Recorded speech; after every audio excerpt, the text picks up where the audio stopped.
வணக்கம். மாநில செய்திகள் வாசிப்பவர் வடிவழகி கபிலன்.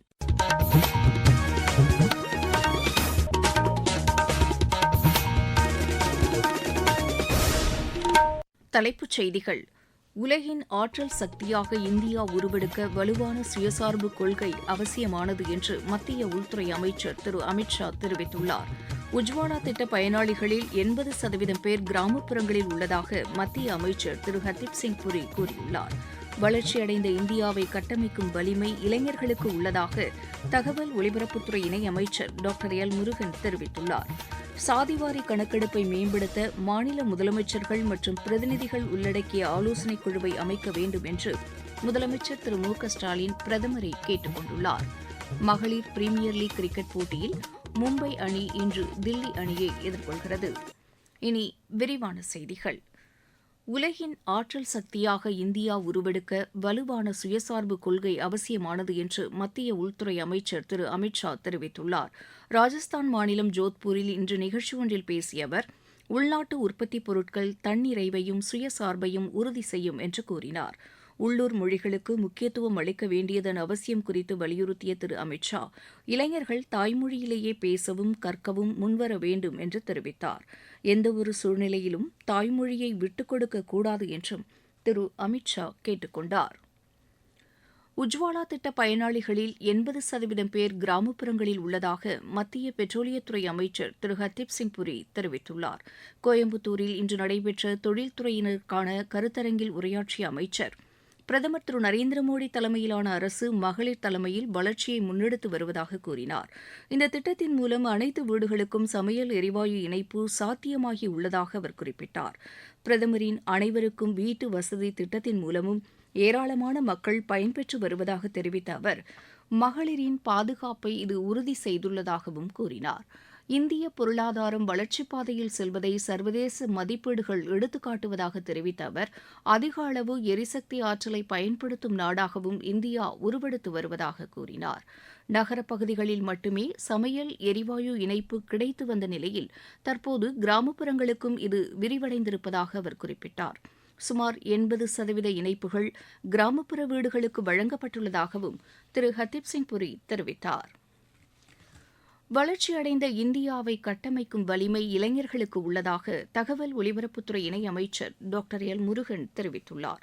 இது தொடர்பாக சமூக வலைதளத்தில் அவர் இன்று வெளியிட்டுள்ள பதிவில், வளர்ச்சியடைந்த இந்தியாவை கட்டமைக்கும் நோக்கில் பிரதமர் திரு நரேந்திர மோடி வழிகாட்டுதலின் பேரில் மத்திய அரசு சீரிய பணிகளை செயல்படுத்தி வருவதாக கூறியுள்ளார். புதுதில்லியில் நடைபெற்று வரும் தேசிய இளையோர் திருவிழாவில் கலந்து கொள்ள தமிழ்நாடு, புதுச்சேரி மற்றும் அந்தமான் நிக்கோபார் தீவுகளிலிருந்து வந்துள்ள பல்வேறு இளைஞர்களுடன் தில்லியில் உள்ள தமது இல்லத்தில் கலந்துரையாடியதாக தெரிவித்துள்ளார். தமிழ் மரபு சார்ந்த கலை நிகழ்ச்சிகளுடன் அவர்களுடன் விருந்துண்டது மிகுந்த மகிழ்ச்சி அளிப்பதாகவும் டாக்டர் எல் முருகன் கூறியுள்ளார். வளர்ச்சி ஒன்றையே இலக்காக கொண்டு பிரதமர் திரு நரேந்திர மோடி தலைமையிலான அரசு செயல்பட்டு வருவதாக பிஜேபி தேசிய செயல் தலைவர் திரு நிதின் நபீன் கூறியுள்ளார். கோவையில் இன்று தொழில் முனைவோரிடையே உரையாற்றிய அவர், தமிழகத்தில் செயல்பட்டு வரும் குறு சிறு மற்றும் நடுத்தர தொழில் நிறுவனங்களில் 1,50,00,000 பேர் வேலைவாய்ப்பு பெற்றுள்ளதாக தெரிவித்தார். பிஜேபி ஊழலற்ற நடைமுறைகளை உறுதியுடன் கடைபிடித்து வருவதால்தான் சிறந்த நிர்வாகத்தை அளிப்பதாக குறிப்பிட்ட அவர், திமுகவும் காங்கிரசும் இணைந்து ஊழலில் ஈடுபடுவதாக குற்றம் சாட்டினார். ஊழலற்ற அரசை நிறுவ வேண்டும் என்ற நோக்கில் கடந்த 11 ஆண்டுகளாக பிரதமர் திரு நரேந்திர மோடி தலைமையிலான அரசு செயல்பட்டு வருவதாகவும் அவர் கூறினார். தமிழகத்தில் பெண்களுக்கு உரிய பாதுகாப்பை அளிக்க திமுக அரசு தவறிவிட்டதாகவும் அவர் குற்றம் சாட்டினார். பெண்களுக்கு பாதுகாப்பான சூழ்நிலையை உருவாக்க வேண்டும் என்ற நோக்கில் பிரதமர் செயல்பட்டு வருவதாகவும் திரு நிதின் நபீன் தெரிவித்தார். நீங்கள் கேட்டுக்கொண்டிருப்பது மாநில செய்தி அறிக்கை. ஊரக வளர்ச்சிக்கான புதிய அத்தியாயம். வளர்ச்சியடைந்த இந்தியாவிற்கான ஊரக வேலைவாய்ப்பு உறுதி மற்றும் வாழ்வாதார சட்டம். இந்த சட்டம் வருடத்திற்கு 125 நாட்கள் வேலையை உறுதி செய்கிறது. இதில் வாரந்தோறும் ஊதியம் வழங்கப்படுவது கட்டாயமாக்கப்பட்டுள்ளது. பணி முடிந்த 15 நாட்களுக்குள் ஊதியம் வழங்குவதை உறுதி செய்வதற்கான அம்சங்களும் இதில் இடம்பெற்றுள்ளன.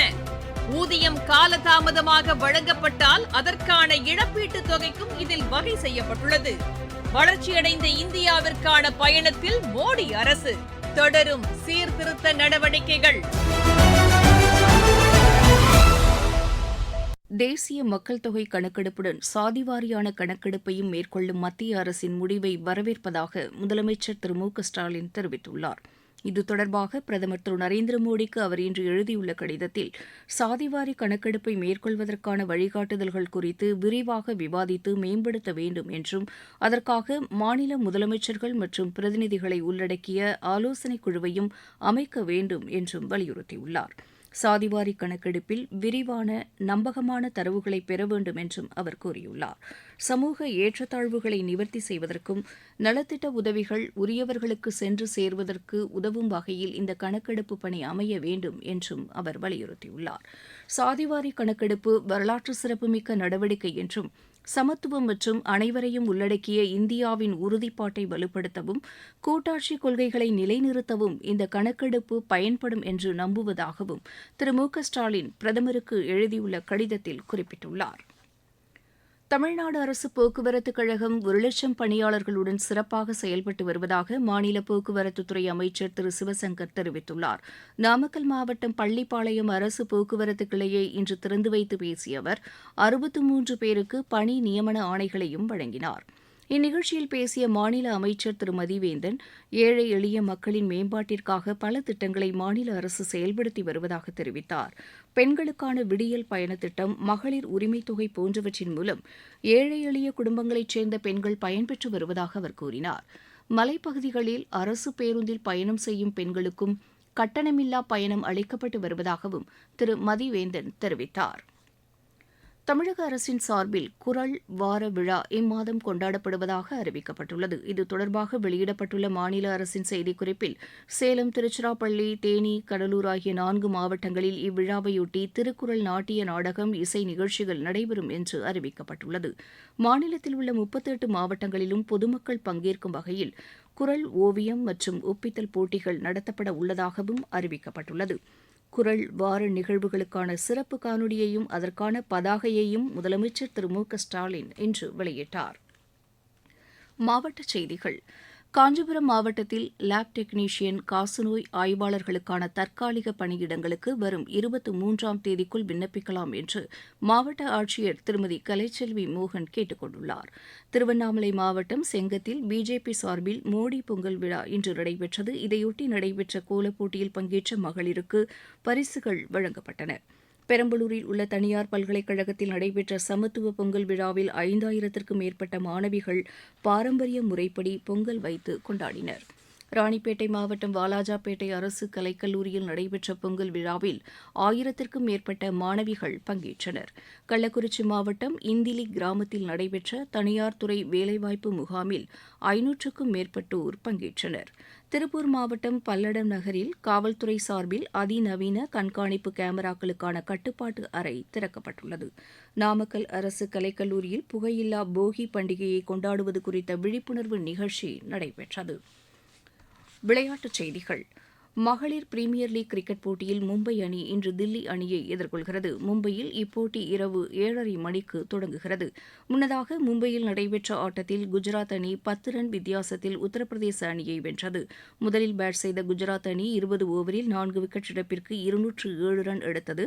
பின்னர் 208 ரன் என்ற வெற்றி இலக்குடன் விளையாடிய உத்தரப்பிரதேச அணி 20 ஓவரில் 8 விக்கெட் இழப்பிற்கு 197 ரன் எடுத்து தோல்வியடைந்தது.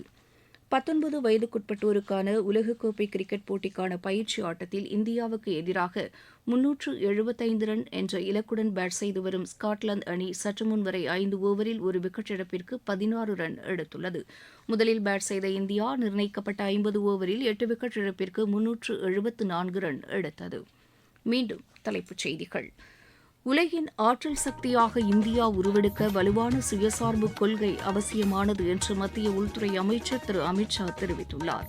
உஜ்வாலா திட்ட பயனாளிகளில் 80% பேர் கிராமப்புறங்களில் உள்ளதாக மத்திய அமைச்சர் திரு ஹர்தீப் சிங் புரி கூறியுள்ளார்.